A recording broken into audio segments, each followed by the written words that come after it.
Good morning class. I am your SST teacher of class 5th. Yesterday I had read the first chapter for you and now it's the time to explain this chapter as I told yesterday. So get ready to for exact explanation. Okay, let's start. The globe, a model of the earth. In this chapter we will read about the globe. It is a type of the model of an earth. So let's start. Okay? The globe. Our earth, like all other heavenly bodies, is spherical in shape. हमारी अर्थ जैसे all heavenly bodies मतलब जैसे all planets हैं वैसे ही हमारी अर्थ भी कैसी है, स्फेरिकल है, गोल है शेप में. People in the past believed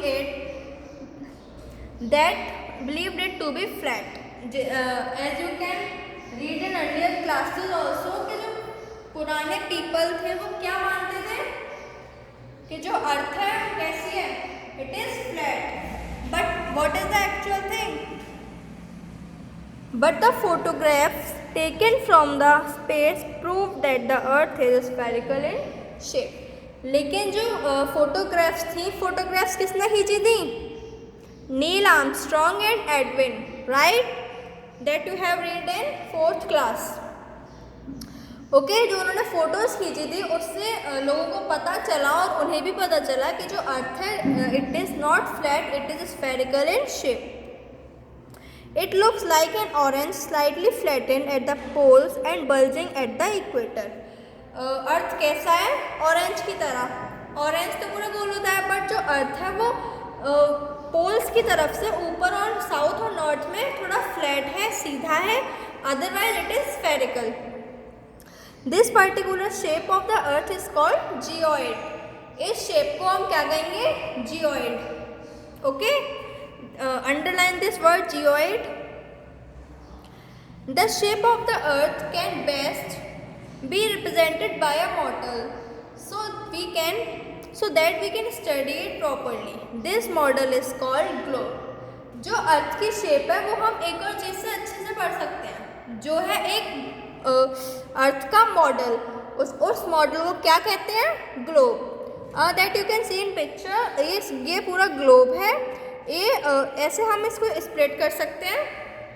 it can move so that through this model we can see the model of the earth, not actual but something same.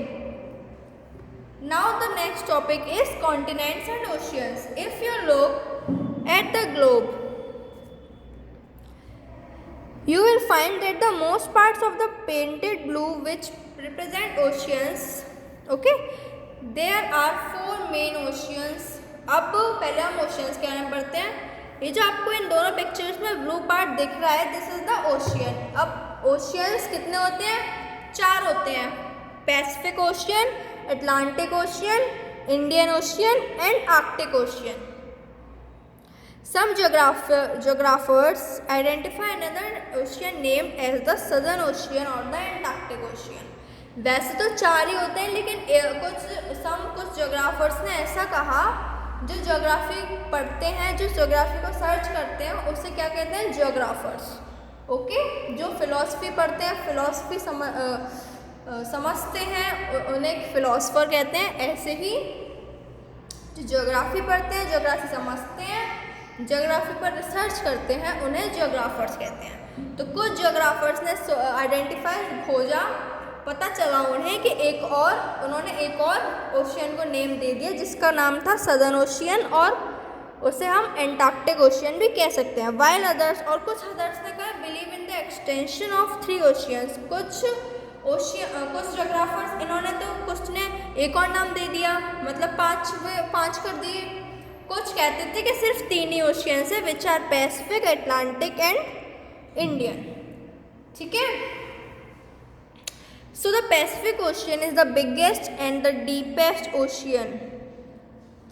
जो Pacific Ocean वो deepest मतलब सबसे ज़्यादा गहरा है, और biggest सबसे ज़्यादा बड़ा है. While the Atlantic is the busiest ocean. और जो Atlantic है वो बिजिएस्ट ओशियन है. You can see the blue part in both in the southern hemisphere. Now you will also see in the image, you will also find major areas painted yellow or brown. आप लोग देखेंगे कि कुछ कुछ areas हैं जो painted हैं, जैसे yellow, it is brown, it is red, green, purple, pink. ठीक है. These colour, these are major land areas of earth. ये लैंड एरिया है अर्थ के. The blue part is the water area and the coloured part is the land area of the earth. These donate continents. ये colour क्या show कर रहे हैं? Continents. The earth has, there are 7 continents: Asia, Europe, Africa, North America, South America, Antarctica and Australia. Whereas Asia is the biggest continent, largest, and Australia is the smallest continent. You can see in the image, there is bigger area of Asia and lesser area of Australia. This is Antarctica. Come to the next page. You will also notice some vertical and horizontal lines on the globe. आपने कभी कभी देखा भी होगा कि वहाँ उस पे ग्लोब पे कुछ हॉरिजॉन्टल और कुछ वर्टिकल लाइन बनी होती हैं. Besides, there are 2 fixed points on the top and bottom of the globe. और इसके अलावा आपने ये भी देखा होगा कि टॉप और बॉटम पे कुछ फिक्स्ड पॉइंट हैं ग्लोब के. These fixed points are called North Pole and South Pole. In fixed point को क्या कहते हैं? North Pole and South Pole. The imaginary line exactly in the middle of the 2 poles is called equator. Imaginary line 2 poles के बीच में जो middle line होती है globe के, it is called equator. The equator divides the globe into 2 hemispheres. जो equator होता है वो ग्लोब को 2 हेमिस्फेयर में डिवाइड कर देता है, which is northern hemisphere, northern मतलब ऊपर वाले का, और दूसरा southern hemisphere. It runs around the circumference of the globe. ये पूरे सर्कल के सर्कमफेरेंस के चारों तरफ घूमता है. Parallels of latitudes. You will see full circles on the globe running parallel to the equator in east-west direction. आपने देखे होंगे पूरे circle. These are the circles. East-west. This is east and this is west on direction. These circles are called parallels of latitudes. इन सर्कलों को क्या कहते हैं? Parallels of latitude, which are measured in degree, जो degrees में measured होते हैं. The equator represent 0 degree latitude. जो equator होता है मतलब ये जो इमेजिनरी लाइन है ये सिर्फ 0 डिग्री पर बनती है. 0 डिग्री रहती है. ठीक है. You can see in your book each hemisphere has 90 degree of latitude. हर एक हेमिस्फेयर का 90 डिग्री होगा. ये पूरा हेमिस्फेयर 2 हेमिस्फेयर होते हैं, तो ये इस पूरे हेमिस्फेयर का होगा 90 डिग्री और इस पूरे हेमिस्फेयर का होगा 90 degree. The whole earth consists of 180 degree of latitude. 90 plus 90 is equals to 180 degree. So it is actual that whole earth is constitutes of 180 degree latitudes. 90 degree latitudes in the north hemisphere is called north pole. North pole ये वाला area. ठीक है. And south pole is this area. Besides the equator, there are some other latitudes. इसके अलावा भी कुछ अलग latitudes होते हैं, which are Tropic of Cancer, Tropic of Capricorn, Arctic Circle and Arctic Circle. In this picture, you have all things. Arctic Circle. You have to prepare this diagram. This diagram is important. You have to draw this on your copies for your practice only. The degree of Tropic of Cancer is 23 1/2 degree north because it is in north. So this degree is this. Okay. मतलब इनकी degree दे रखी है. This is Antarctic circle. Antarctic circle is always with tropic of Capricorn and Arctic circle will always with tropic of Cancer. You have to learn these degrees.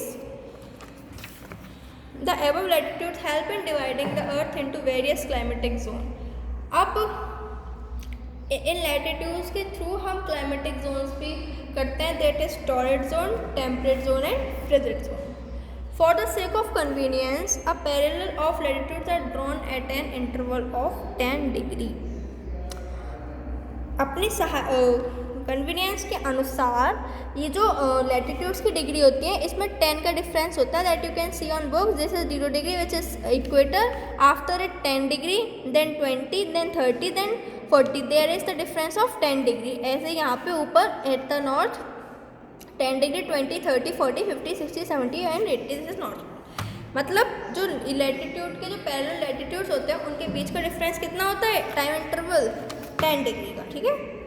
The equator is the biggest of all latitudes. जो equator है वो सबसे बड़ा latitude है, सब latitudes को हटा के ये सबसे बड़ा लैटिट्यूड है. The length of latitude decreases as we move away. जब हम आगे बढ़ते जाते हैं पोल्स की तरफ तो जो लैटिट्यूड की डिग्रीज होती हैं वो कम होती जाती है. Now meridians of latitudes, longitudes. You will find some vertical lines, horizontal lines को तो क्या कहते हैं हम, लैटिट्यूड्स, एंड वर्टिकल लाइंस को कहते हैं longitudes. In fact these are semi circles joining these. This is okay. ये जो है आपका this is horizontal lines, this is vertical line, this is longitudes. ये जो सेमी सर्कल है ये बीच में जो आ रहा है आपका, this is called prime meridian. Okay. You can see in this the 0 degree meridian passes through the Greenwich laboratory near London is UK. This is called prime meridian. It divides the earth into 2 hemisphere. इसमें तो equator divide कर रहा था, इसमें prime meridian divide कर रही है 2 parts में, विच इज ईस्टर्न हेमिस्फीयर. इसमें जब इक्वेटर था हॉरिजॉन्टली था which is northern hemisphere and southern hemisphere. अगर इसमें इक्वेटर है तो वर्टिकल है which is eastern hemisphere and western hemisphere. यही इसमें है कि इसमें 2 डिग्रीज होती हैं, eastern hemisphere and western hemisphere. इसमें क्या था, इसमें इनकी डिग्रीज थी 90 डिग्री. एक हेमिस्फीयर की डिग्री थी 90 डिग्री. इसमें भी दोनों हेमिस्फीयर के अंदर एक हेमिस्फीयर की 90 डिग्री, दोनों की प्लस करके होती थी 180. इसमें एक की 180 होती है, दूसरे की भी 180 होगी. 180 plus 180 is equals to 360 degree. Meridians to the Greenwich,